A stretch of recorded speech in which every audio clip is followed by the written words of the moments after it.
बहुत समय पहले एक गांव में गोमती अपनी दो सौतेली बहनें पल्लवी और रजनी के साथ रहती थी। गोमती बहुत ही नेक और दयालु स्वभाव की थी, बल्कि पल्लवी और रजनी दोनों बहुत ही लालची और मक्कार थी। वो दोनों गोमती की सुंदरता से बहुत जलती थी, यहाँ तक कि पल्लवी और रजनी ने मरने से पहले माता पिता द्वारा दी गई धन दौलत को आपस में बांट लिया, लेकिन दोनों ने बेचारी गोमती को कुछ नहीं दिया। दोनों बहनें एक मालकिन की तरह ही जीवन बिताती। वहीं गोमती का जीवन कष्टों से भरा हुआ था। वो सारा दिन भर एक नौकरानी की तरह काम किया करती और अपनी दोनों सौतेली बहनों के अत्याचार सहती। गोमती, जाकर जंगल से लकड़ियाँ लेकर आओ। खाना बनाने के लिए लकड़ियाँ सारी खत्म हो गई हैं। और मेरे लिए आते समय जंगल से ताजे फल भी लेती आना, समझी? पहले घर का सारा काम निपटा लेती हूँ, उसके बाद चली जाऊंगी। नहीं, पहले जो कहा है उसे करो, बाकी काम आने के बाद करना। मुझे बहुत भूख लगी है, जल्दी से जंगल से लकड़ियाँ लाकर मेरे लिए खाना बना। सुना नहीं? जल्दी जा। बेचारी गोमती घर का काम छोड़ चुपचाप जंगल में लकड़ियाँ लाने चली गई। कुछ देर बाद गोमती थकी हारी लकड़ियाँ लेकर घर लौटी और जैसे ही ग्लास लेकर पानी पीने के लिए मटके की ओर बढ़ी, तभी पल्लवी पानी का ग्लास हाथ से छीनते हुए बोली, पानी बाद में पीना, पहले जाकर खाना बना। बहुत जोरों की भूख लग रही है। इतनी देर लगा दी जंगल से लकड़ियाँ लाने में, भूख के मारे जान निकली जा रही है। दुखी होकर गोमती रसोई में खाना बनाने चली गई। कुछ देर बाद खाना बनकर तैयार हो गया। फिर गोमती ने दोनों को खाना परोसा और खुद भी खाना खाने जैसे ही खाने की टेबल पर बैठी, तभी रजनी बोली, अरे अभी सारा काम खत्म नहीं हुआ और हमारे साथ खाना खाने बैठ गई। पर मैंने तो सारा काम खत्म कर लिया है। हमारे खाना खाने तक हमारा बिस्तर जाकर ठीक करो, उसके बाद ही तुम खाना खा सकती हो। अब मेरा मुंह क्या देख रही हो? जा यहाँ से, हमारे खाने में क्या नजर लगाएगी? पूरा दिन निकल गया था गोमती को बिना खाए पिए। जब वो बिस्तर ठीक कर वापस लौटी तो देखा उसके हिस्से का खाना भी उन दोनों ने चट कर दिया था। मेरी प्लेट में रखा खाना कहाँ है? ओह, हम भूल गए। खाना तो सारा खत्म हो गया, लेकिन कल से अगर कुछ बच गया तो तुम्हारे लिए रख देंगे। वैसे भी घर की नौकरानी को कौन याद रखता है? मेरी प्यारी बहनों, मुझे कुछ खाने को दे दो। मैंने सुबह से कुछ नहीं खाया। भूख के मारे पेट में बहुत तेज दर्द हो रहा है। अगर तुम्हें खाना खाना है तो ये रोटी के टुकड़े बचे हैं, तुम खा सकती हो। चल पल्लवी, बहुत रात हो गई है, सोने चलते हैं। बहुत जोर की नींद आ रही है। और हाँ, तुम झूठे बर्तन साफ करके ही सोना, समझी? इतना कहकर दोनों बहनें सोने चली गईं। वहीं बेचारी गोमती ने रोटी के बचे हुए टुकड़े खाए और ऊपर से पानी पीकर आंगन में चादर बिछाकर सो गई। अगली सुबह होते ही गोमती जंगल में जब लकड़ियाँ लेने गई तो उसे बहुत जोरों की भूख लगने लगी। काश कुछ फल खाने को मिल जाए, बहुत भूख लग रही है। तभी कुछ दूरी पर उसे पेड़ों पर से गिरे हुए कई सारे फल दिखाई दिए। पहले तो उसने पेट भर फल खाया और कुछ बाकी बचे फल को एक कपड़े की पोटली में रख लिए। उसके बाद गोमती सूखी लकड़ियां लेकर जंगल के रास्ते घर की ओर जा ही रही थी कि तभी अचानक उसे रास्ते में एक बूढ़ी औरत मिली, जिसके हाथ में एक कांच के बर्तन में एक सुनहरी मछली थी। उस मछली को देख गोमती बूढ़ी औरत से बोली, अम्मा, कृपया कर इस बेचारी मछली को मुझे दे दो। इसके बदले में मैं आपको खाना बनाने के लिए सूखी लकड़ियाँ दूंगी और खाने के लिए कुछ फल। इतना ही है मेरे पास आपको देने के लिए, और कुछ नहीं है। पर आप ये मछली मुझे दे दीजिए। तुम सच में बहुत ही दयालु लड़की हो, इसलिए तुम इस मछली को अपने साथ ले जा सकती हो। मुझे इसके बदले तुमसे कुछ नहीं चाहिए। आपका बहुत बहुत धन्यवाद अम्मा। बूढ़ी औरत ने खुशी खुशी सुनहरी मछली गोमती के हाथों में सौंप दी और वहाँ से गायब हो गई। उसके बाद गोमती सुनहरी मछली को लेकर घर की ओर चल पड़ी, लेकिन वो अपनी सौतीली बहनों से सुनहरी मछली को छुपाकर रखना चाहती थी। इसलिए जंगल के पास एक पुराना कुआं था। उस कुएं को देख गोमती के मन में ख्याल आया, मेरी प्यारी मछली, तुम्हारे लिए इससे बेहतर जगह हो ही नहीं सकती। आज से तुम यहीं रहना, मैं तुम्हें अपने घर में नहीं ले जा सकती। माफ करना मेरी प्यारी दोस्त, पर मैं तुमसे मिलने हर रोज यहाँ आया करूँगी। सुनहरी मछली नया घर पाकर बहुत खुश थी। गोमती हर रोज सुनहरी मछली के लिए रोटी के टुकड़े लेकर आती और उससे घंटों बातें करती। धीरे धीरे सुनहरी मछली बड़ी हो गई। एक दिन की बात है, गोमती जब कुएं के पास पहुंची और जैसे ही रोटी के टुकड़े मछली को खाने को दिए, तभी सुनहरी मछली के मुंह से एक सोने का सिक्का निकला। ये देख गोमती हैरानी से बोली, क्या ये सोने का सिक्का मेरे लिए है? तुम्हारा धन्यवाद प्यारी दोस्त। ये सुन सुनहरी मछली उछलते हुए पानी के अंदर चली गई। उसके बाद गोमती सोने के सिक्के को लेकर सुनार के पास गई। उसके बदले सुनार ने उसे कुछ पैसे दिए। अब गोमती को खाने और पहनने की कोई दिक्कत नहीं थी। इसी तरह दिन बीत रहे थे। गोमती हर रोज सुनहरी मछली के पास खाना लेकर जाती और उससे ढेर सारी बातें करती। वहीं बदले में मछली उसे सोने का एक सिक्का देती। अब गोमती खुश रहने लगी, लेकिन उसकी खुशी सौतेली बहनों से देखी नहीं गई। वो दोनों बड़ी हैरान थी। देखो तो, कल तक हमारे दिए हुए फटे कपड़े पहनने वाली इतने महंगे महंगे कपड़े पहन रही है। पता नहीं इसके पास इतने पैसे कहाँ से आए। तुमने सही कहा बहना, हमारे टुकड़ों पर पलने वाले के तो तेवर ही बदल गए हैं। मुझे तो लगता है ये हमसे कोई राज छुपा रही है। हमें इस पर नजर रखना चाहिए। फिर दोनों सौतेली बहनें मिलकर गोमती पर नजर रखने लगी। आखिरकार एक दिन गोमती का पीछा करते हुए उन्हें सुनहरी मछली के बारे में पता चल ही गया। जब गोमती मछली को खाना देकर वहाँ से चली गई, तब दोनों बहनें मछली पकड़ने का जाल लेकर कुएं के पास पहुँची और कुएं में दाना डाला। जैसे ही मछली दाना खाने ऊपरी सतह पर आई, वो उनके जाल में फंस गई। अब हम मछली को मारकर इसके पेट में पड़े ढेर सारे सोने के सिक्के हासिल कर लेंगे। फिर हम जल्दी लखपति बन जाएंगे, क्यों बहना? फिर दोनों लालची बहनों ने अपने इरादों को अंजाम देने के लिए सुनहरी मछली को मार डाला। वहीं दूसरी ओर इन सब बातों से अनजान जब गोमती कुएं के पास पहुंची और मछली को पुकारने लगी, ओ मेरी प्यारी दोस्त, जल्दी से बाहर आओ।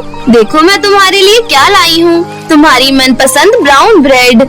लेकिन काफी देर पुकारने पर भी सुनहरी मछली सतह पर नहीं आई तो गोमती काफी परेशान हो गई। तभी कुएं में से आवाज आई, तुम जिसे पुकार रही हो वो मर चुकी है। कौन? ये किसकी आवाज है? मैं कुएं की देवी बोल रही हूँ। तुम्हारी दोनों दोस्त बहनों ने सारे सोने के सिक्के पाने के लिए तुम्हारी प्यारी दोस्त को मार डाला, लेकिन मछली को मारकर उन्हें कुछ हासिल नहीं हुआ। जल्दी घर जाओ और सुनहरी मछली को खाली जगह ले जाकर दफना दो। देर ना करो, जल्दी जाओ। जब गोमती घर पहुंची तो अपनी प्यारी दोस्त को मरा हुआ आंगन में पाया। ये देख गोमती फूट फूट कर रोने लगी। फिर गोमती ने कुएं की देवी के कहे अनुसार सुनहरी मछली को एक खाली जगह ले जाकर दफना दिया। अपने प्यारे दोस्त को दफनाते हुए गोमती की आंखों से आंसू बहने लगे। जैसे ही गोमती के आंसू मछली के कब्र पर गिरे, तभी एक चमत्कार हुआ और वहाँ एक विशाल जादुई पेड़ प्रकट हुआ, जिस पर सोने और चांदी के फल लगे हुए थे। ये देख गोमती दंग रह गई। गोमती ने जादुई पेड़ की देखभाल और रखवाली करने के लिए वहीं पर एक घर बनवाया और रहने लगी। जब ये बात दोनों सौतेली बहनों को पता चली कि गोमती के पास एक जादुई पेड़ है जिस पर सोने और चांदी के फल लगे हुए हैं, दोनों जल भूनकर राख हो गई। फिर दोनों जादुई पेड़ को अपने कब्जे में करने के लिए गोमती के पास गई और उसे धमकाते हुए बोली, सुन गोमती, ये जादुई पेड़ हमारा है, चुपचाप यहाँ से चली जा। तुम दोनों मेरी प्यारी दोस्त की कातिल हो। तुमने मेरी दोस्त को मुझसे दूर किया और अब ये पेड़ भी मुझसे छीनना चाहती हो। नहीं, मैं ऐसा नहीं होने दूंगी। लगता है ये ऐसे नहीं मानेगी। चलो इसके अच्छे से मरम्मत करते हैं। ये कहते हुए रजनी और पल्लवी ने मिलकर गोमती की खूब पिटाई की। मुझे छोड़ दो, भगवान तुम दोनों का कभी भला नहीं करेगा। चलो बहना, जल्दी से इसमें लगे हुए सोने और चांदी के फल तोड़ लेते हैं। वैसे भी हमारा कुछ नहीं बिगाड़ सकती ये। तुमने सही कहा बहना। अब हमें करोड़पति बनने से कोई नहीं रोक सकता। मैं तो अपने लिए सबसे पहले सोने के गाउन और सैंडल बनवाऊंगी। ये कहते हुए दोनों खुशी से नाचने लगी। फिर जैसे ही दोनों ने सोने और चांदी के फलों को हाथ लगाया, तभी पेड़ में से एक दिव्य रोशनी निकली और दोनों लालची बहनें कांटेदार कैक्टस के पौधे में बदल गयी। तभी जादुई पेड़ में से आवाज आई, यही तुम दोनों की सजा है। अब तुम दोनों सदा के लिए कैक्टस के रूप में रहोगी। इस तरह दोनों लालची बहनों को उनके किए की सजा मिल गई। वही गोमती जादुई पेड़ में लगे सोने और चांदी के फलों से गरीब और जरूरतमंद लोगों की मदद कर हंसी खुशी अपना जीवन बिताने लगी। बहुत समय पहले की बात है। परीलोक में एक बहुत ही सुंदर रानी परी थी। रानी परी बहुत नेक और दयालु थी और उनके पास कई प्रकार की शक्तियाँ भी थी। परीलोक के पास में ही एक महरलोक हुआ करता था, जिसका राजकुमार रानी परी को बहुत पसंद करता था और वो उनसे शादी करना चाहता था। राजकुमार अपनी माँ को ये सारी बातें बताता है और राजकुमार की माँ अपने सिपाही को भेजकर रानी परी तक ये बात पहुँचाती है। रानी परी भी ये बात सुनकर बहुत खुश होती है और शादी के लिए हाँ कर देती है। ये जानकर परिदेश की सभी परियां बहुत खुश होती है। लेकिन उसी परिदेश में अविशी नाम की एक परी रहती थी, जिसे सुनकर बहुत गुस्सा आता था। अविशी परी रानी परी को बिल्कुल पसंद नहीं करती थी, इसलिए वो अपने मन में सोचती है, अब इस रानी परी की शादी महरलोक के राजकुमार रणवीर से होने वाली है। नहीं, ऐसा नहीं हो सकता। एक तो पहले से ही रानी परी इतनी शक्तिशाली है और राजकुमार रणवीर से शादी करके और भी शक्तिशाली हो जाएगी। नहीं, मैं ये नहीं होने दूंगी। अविशी परी योजना बनाने लगती है कि वो रानी परी को किस तरह से मात दे सकती है। महल में रानी परी की शादी की तैयारियां शुरू हो जाती है। अविशी परी परिदेश की डायन के पास जाती है और उसे सारी बात बताती है। ठीक है, मैं तेरी सारी समस्या अच्छी तरह से समझ गई हूँ। वैसे भी रानी परी मुझे भी पसंद नहीं है, इसलिए मैं तेरी मदद करने के लिए तैयार हूँ। लेकिन फिर भी मुझे 500 सोने के सिक्के मिलेंगे, तभी मैं तेरी मदद करूँगी। अरे आप चिंता मत करो, मैं आपको 500 सोने के सिक्के नहीं बल्कि पूरे 800 सोने के सिक्के दूंगी। लेकिन बस एक बार रानी परी का पत्ता साफ हो जाए, उसके बाद तो मैं आपको माला माल कर दूंगी।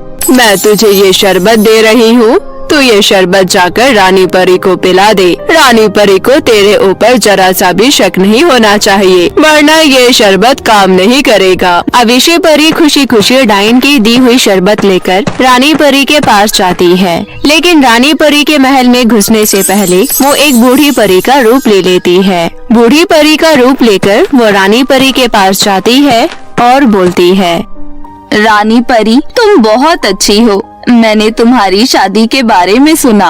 मैंने देखा कि सभी परियां तुम्हें उपहार दे रही हैं, लेकिन मैं गरीब हूँ, इसलिए मेरे पास तुम्हें देने के लिए कोई उपहार नहीं है। मैं बहुत अच्छा शरबत बनाती हूँ, इसलिए मैं तुम्हारे लिए ये शरबत लेकर आई हूँ। क्या तुम इस गरीब बूढ़ी परी का शरबत पी सकती हो? हाँ, क्यों नहीं। मेरे लिए परिदेश की सभी परियां बराबर है और मैं आपका ये शरबत जरूर पीऊंगी। इतना कहकर रानी परी शरबत पी लेती है। रानी परी के शरबत पीते ही वो एक बदसूरत मामूली लड़की के रूप में बदल जाती है। उसके बाद अविशी परी वो शरबत पी लेती है और खुद रानी परी का रूप धारण कर लेती है। अविशी परी रानी परी से कहती है, बेवकूफ रानी परी, तू मेरी जाल में कितनी आसानी से फंस गई। तुझे ये शरबत पिलाने का मेरा यही मकसद था कि मैं तेरा रूप धारण कर सकूं और तुझे मामूली बदसूरत लड़की बना सकूं। अब मैं रानी परी हूँ और कोई तेरी तरफ देखेगा भी नहीं। बहुत हवा में उड़ रही थी ना कि तेरी शादी राजकुमार रणवीर से होने वाली है। अब मैं बनूंगी राजकुमार रणवीर की दुल्हन। तू वही दुष्ट अविशी परी है ना? तूने जो भी किया है कोई तेरी बात पर भरोसा नहीं करेगा। मैं सबको बताऊंगी कि मैं ही असली रानी परी हूँ। सभी परियां मुझसे बहुत प्यार करती है और वो मेरे ऊपर जरूर विश्वास करेंगे। रुक, अभी मैं तुझे अपनी जादुई छड़ी से सबक सिखाती हूँ। इतना बोलकर रानी परी अपनी जादुई छड़ी घुमाती है, लेकिन कोई भी जादू नहीं होता। ये देखकर अविशी परी जोर जोर से हंसने लगती है। बेवकूफ परी, अब तू रानी परी नहीं रही, इसलिए तेरी जादुई छड़ी भी काम नहीं करेगी। अब तू किसी काम की नहीं है। तेरी औकात बस मामूली बदसूरत लड़की तक ही है। अब मैं महल जा रही हूँ क्योंकि मेरी शादी होने वाली है, इसलिए मुझे तैयारियाँ भी करनी है। अविशी परी वहाँ से चली जाती है और रानी परी वहाँ खड़ी होकर फूट फूट कर रोने लगती है। अविशी परी रानी परी का रूप लेकर परी महल में ठाट बाट से रह रही थी।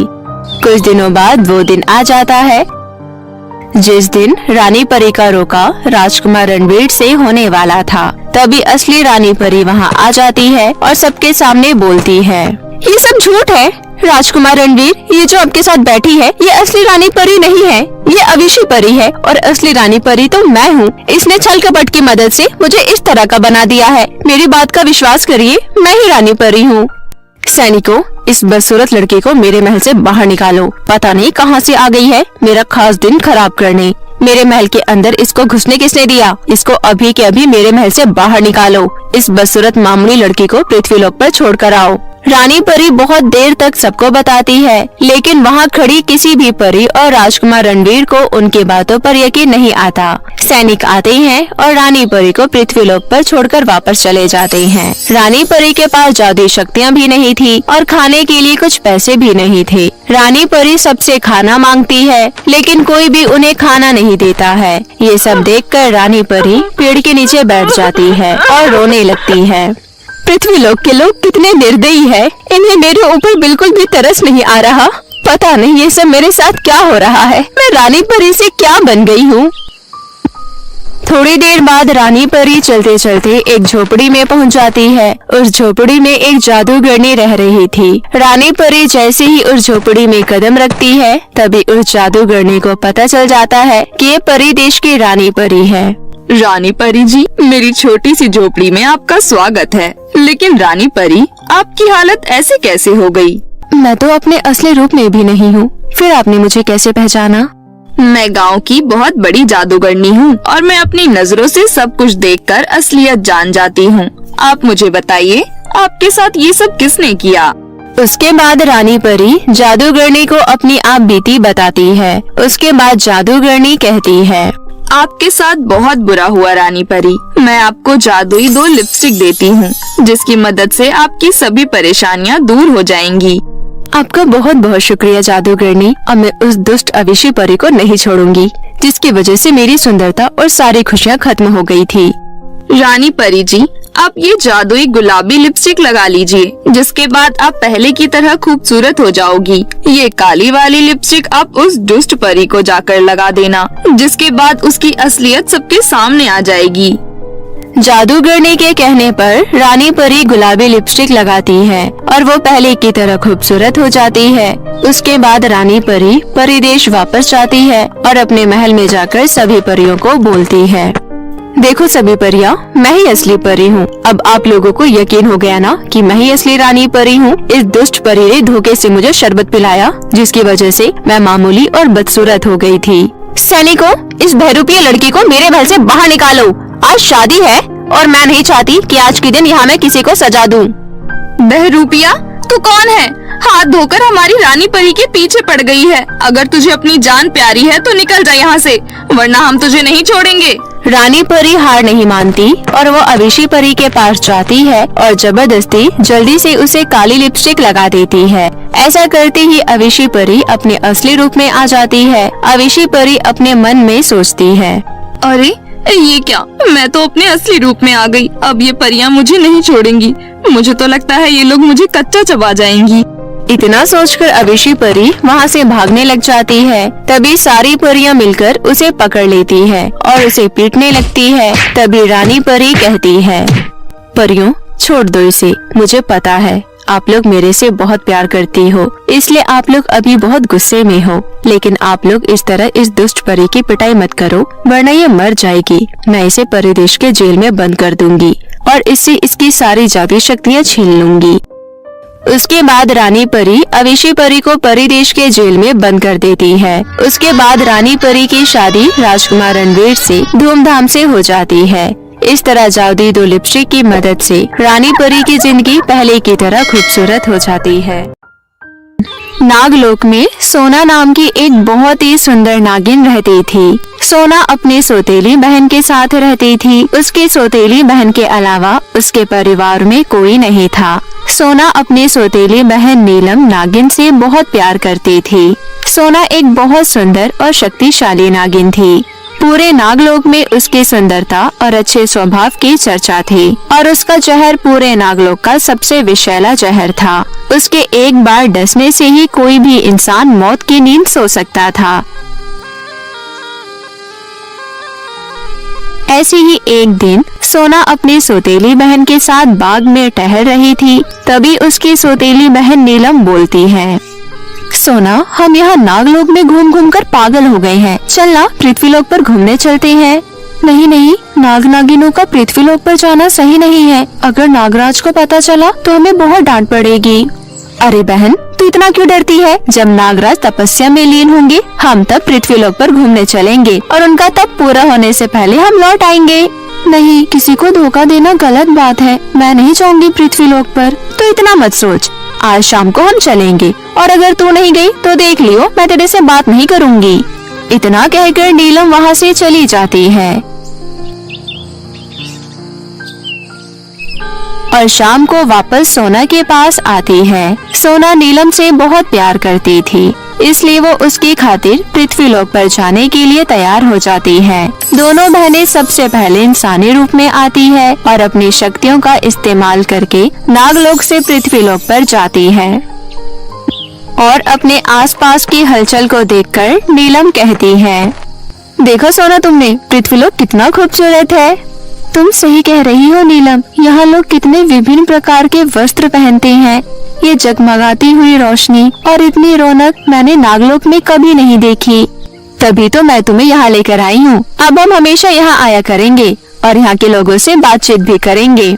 दोनों बहनें इसी तरह बात कर रही होती है। तभी वहाँ पर सोनू नाम का एक लड़का हाथ में फूल लेकर आता है और वो फूल सोना को देते हुए बोलता है, ये ब्यूटीफुल फ्लावर्स ब्यूटीफुल गर्ल के लिए। माफ कीजिए, मैं समझी नहीं, क्या कहा आपने?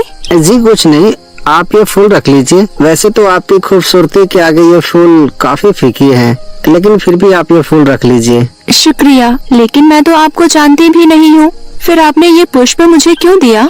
आपकी खूबसूरती मुझे यहाँ तक खींच लाई, अब इससे ज्यादा क्या कहूँ मैं। तभी सोना का ध्यान आसमान की तरफ जाता है और वो देखती है कि सूर्य अस्त होने वाला है। ये देखकर वो नीलम से बोलती है, नीलम, हमें तुरंत जाना होगा, देखो सूर्यास्त होने वाला है। तभी सोनू कहता है, अरे कहाँ जा रही हो आप? कल मैं यहीं आपका इंतजार करूँगा, आप आना जरूर। कुछ दूर जाने के बाद दोनों बहनें अपना रूप परिवर्तन करती है और जल्दी से अपनी शक्तियों से नागलोक पहुंच जाती है। इसी तरह वक्त बीतता जाता है। अब दोनों बहनों के लिए पृथ्वीलोक पर जाना तय था। इतना ही नहीं, अब तो सोना और सोनू के बीच की नजदीकियां भी बढ़ने लगती हैं। गुजरते वक्त के साथ साथ दोनों एक दूसरे से प्यार करने लगते हैं। फिर सोना सोनू को अपने नागिन होने की सारी सच्चाई बता देती है। इसी तरह एक दिन सोना अकेली ही पृथ्वीलोक पर सोनू से मिलने आती है और सोनू से बोलती है, सोनू, मेरी बहन नीलम के बाद तुम एक पहले व्यक्ति हो जिससे मैं इतना प्यार करती हूँ। तुम मेरा यकीन कभी मत तोड़ना। नहीं नहीं, कभी नहीं, मैं तुम्हें कभी सपने में भी धोखा नहीं दे सकता।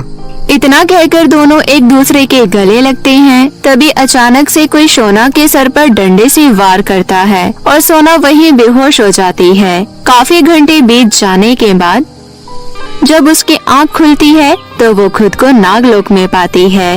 वो धीरे धीरे उठती है। उसके सर पर अभी भी बहुत दर्द हो रहा था और उसे बहुत कमजोरी महसूस हो रही थी। तभी वहाँ पर नीलम आती है और बोलती है, शुक्र है भोलेनाथ का कि तुम्हें होश आ गया। लेकिन हुआ क्या था? मैं तो सोनू के पास थी, उसके बाद क्या हुआ मुझे कुछ भी याद नहीं। और मैं यहाँ कैसे आई?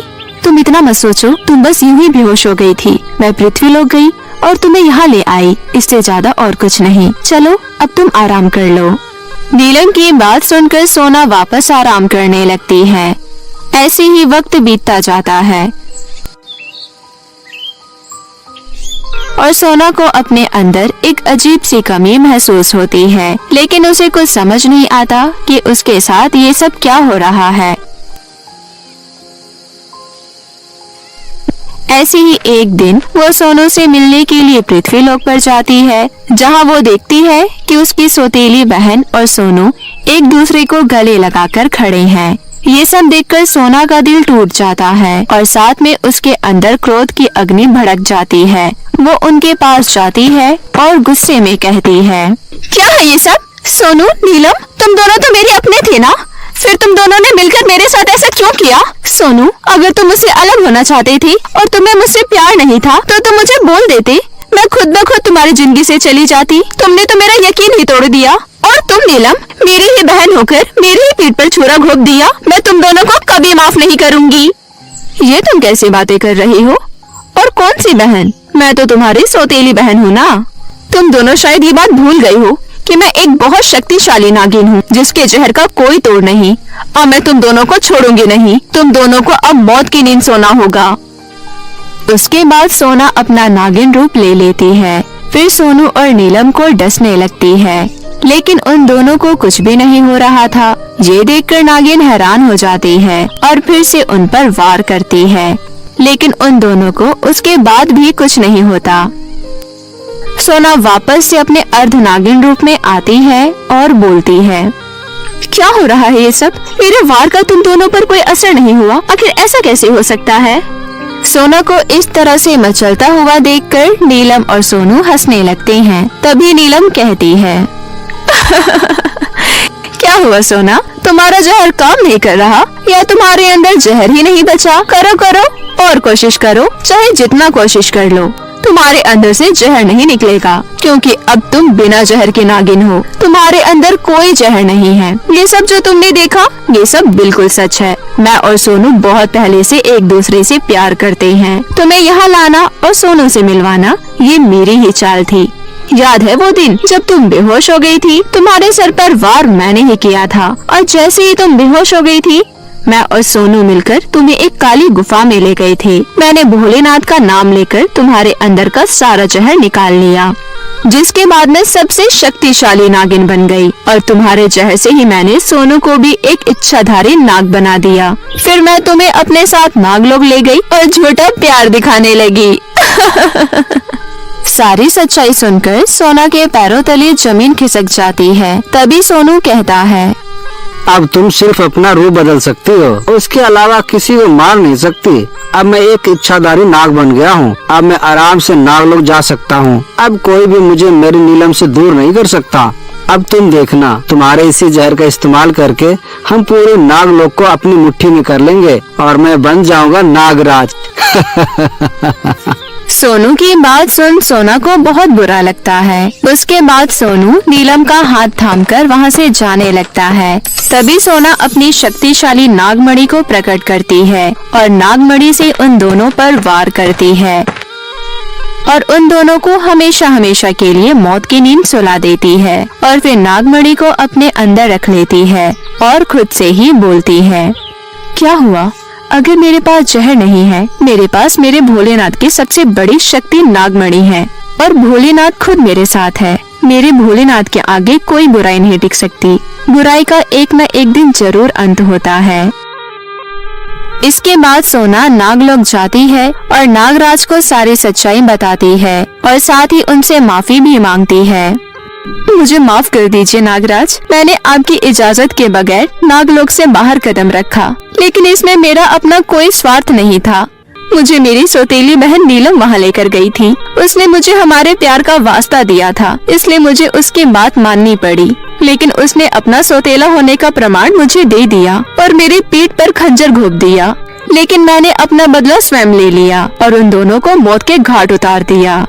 इसमें तुम्हारी कोई गलती नहीं है सोना, तुम्हारा तो बड़प्पन है कि तुमने मुझसे आकर माफी मांगी। मैं तुमसे बहुत प्रसन्न हूँ और तुमसे एक बात भी कहना चाहता हूँ।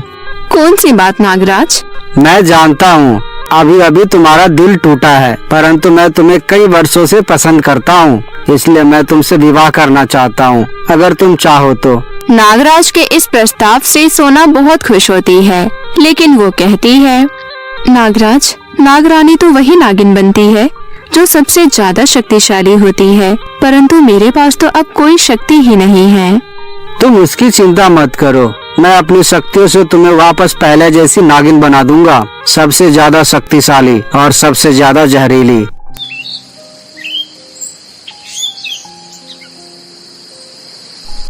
उसके बाद कुछ ही दिनों में नागराज और सोना की शादी हो जाती है और नागराज सोना को पहले जैसा शक्तिशाली बना देते हैं। अब सोना अपने अतीत को भूलकर नागराज के साथ अपना जीवन हंसी खुशी व्यतीत करने लगती है। तो मेरे प्यारे दोस्तों, कैसी लगी आपको हमारी ये कहानी? हमें कमेंट करके जरूर बताएं और इसे अपने दोस्तों के साथ भी शेयर करें। और हाँ दोस्तों, अगर आपने अब तक मेरे चैनल को सब्सक्राइब नहीं किया है तो प्लीज जल्दी से नीचे लाल बटन दबाकर अभी कर ले। तो मिलते हैं आपसे फिर किसी नई कहानी के साथ। तब तक के लिए आप अपना ध्यान रखें। धन्यवाद।